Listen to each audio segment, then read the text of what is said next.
So we're going to strum today, and if you need help with strumming, there's a video down there. There's a link in the description part, and it's all about strumming. So click the link below. That video is not on YouTube, and it's upstrokes, downstrokes, how to count so we can start to, have rhythm make sense. And when we're strumming, just we'll be dancing to the beat of our own strum.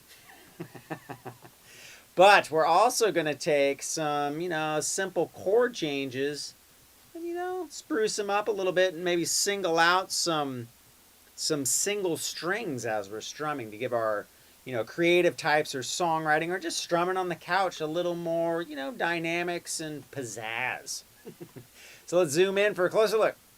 All right, so we'll get a little bit more moody today. I've done some other lessons kind of like this on, happy, positive chords. We'll start on a melancholy chord.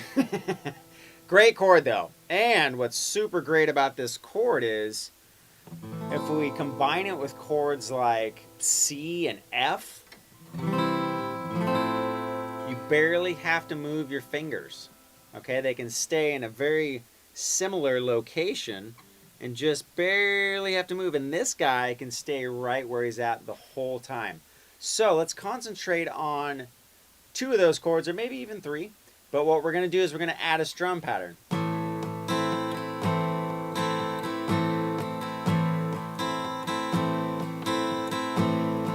All right, so I'm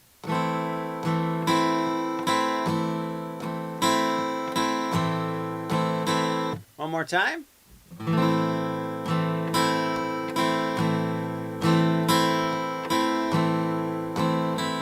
Okay, so I'm going to keep that kind of in the basic theme of what we're doing.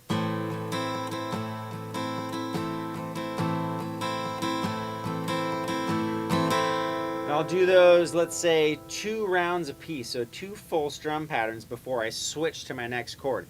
Now, typically an F chord is harder for beginners, so I'm going to simplify the F chord in a way that I think I like the sound of this version of an F chord the best anyway. So what we're going to do is we're just going to take our ring finger and scoot it up to the D string 3rd fret, and then we're going to keep the G string and the E string open. This is a really cool open sounding chord.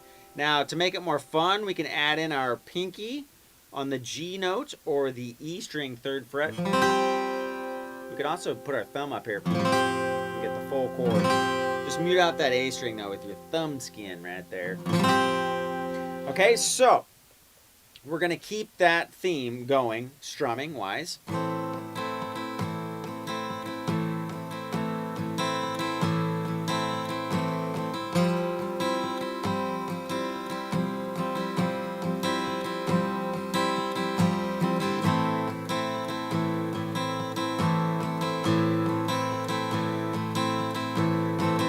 Now, if you notice, or maybe you don't, I'll explain it. You're going to do a little bit of a bounce. So I'm coming in now, and this is where those single strings come in. When I hit the root note of the chord, on the first couple hits, I'm targeting the upper part of the chord. The first hit, I'm actually just targeting the, I can't even say it, I'm targeting the root note or the lowest string in the chord, and then maybe only hitting, the next 2 strings, next 3 strings, depending on how big of a chord it is, right? If it's an A string down, maybe the top 2 or 3 strings. Now, if it's the F chord, obviously 2 strings, because if you hit more than that, you're basically going to play the whole chord. So,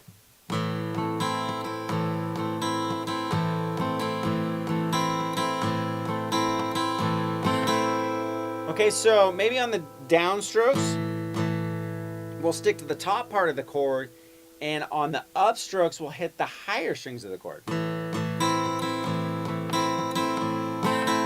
then on that last down up, we'll kind of strum the whole thing.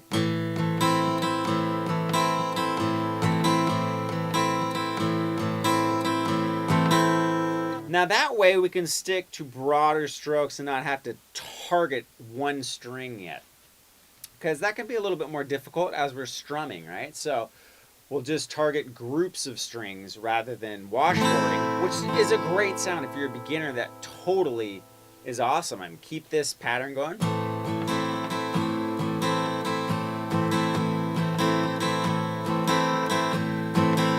Awesome. Now, if you're a little bit more advanced,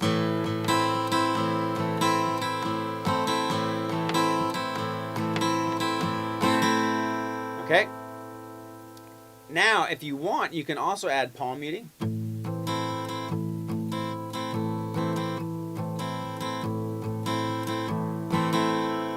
Add a different sound to it. So we're just sticking with one chord. We haven't even switched chords yet. So those are 3 different things you can do. Washboard, which is the whole thing. Half and half. Muting.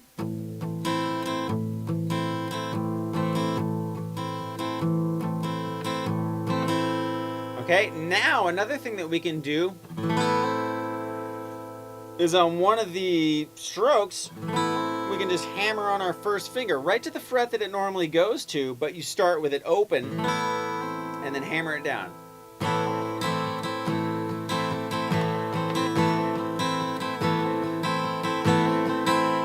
Okay?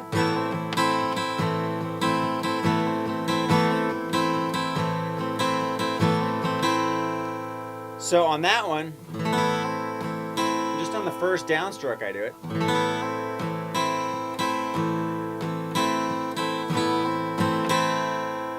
Okay, and so you can do it that way. Now, when you start to target more of these single strings, and it doesn't have to be a specific string, you can just do it a little bit more random. Keep the same feel.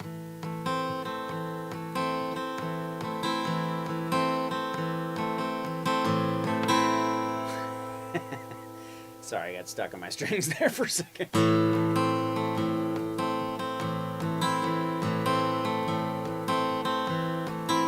Right? Then it starts to become a little more folky, right? And a little bit more dynamic sounding and just a little bit more, I don't know what you would say, like just a little more advanced when it's really a simple technique to use. We're just breaking down and we're stopping. Instead of going all the way through with our arm and our wrist, we're just kind of stopping randomly throughout our strum, keeping the same drum pattern going. But now that we've started to be able to target lower half, higher half, then we're just adding a little bit more and a little bit more accuracy to where we want to hit, right?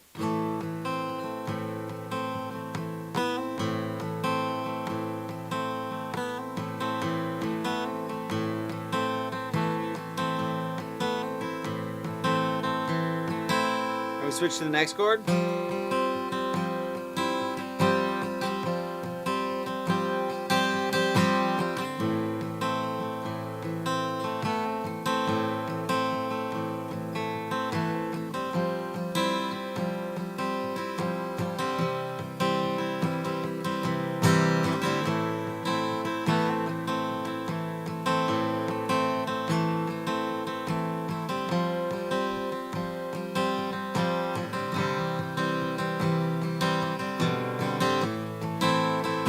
Now you saw I added that C chord in there.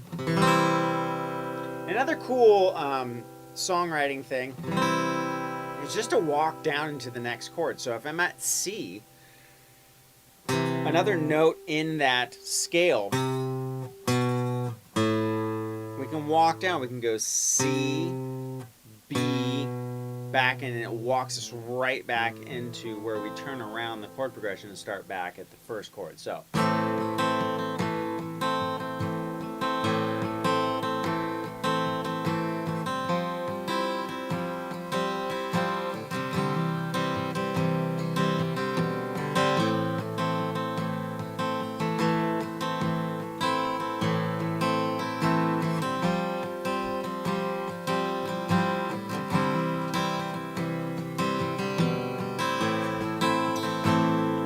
Right, so it's all things we can do to just spruce up a typical A minor, F, C chord progression.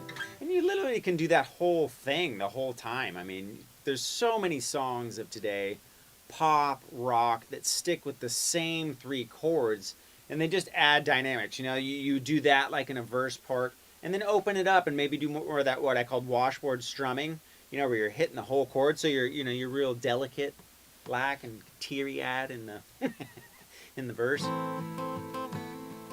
know, you want people crying at this point. It gets the girls, it works its way in, and then pretty soon the guys are crying and they're like saying, I got an onion in my eye, I don't know what's wrong. I think it was that salsa. I rubbed my eyes and had salt and onions on there and I'm tearing up. Okay, so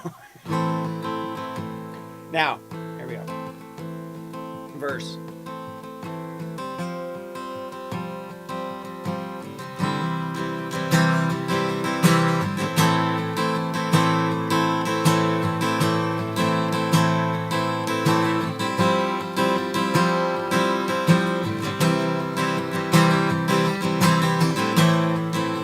Right, you can be more dynamic with the strums.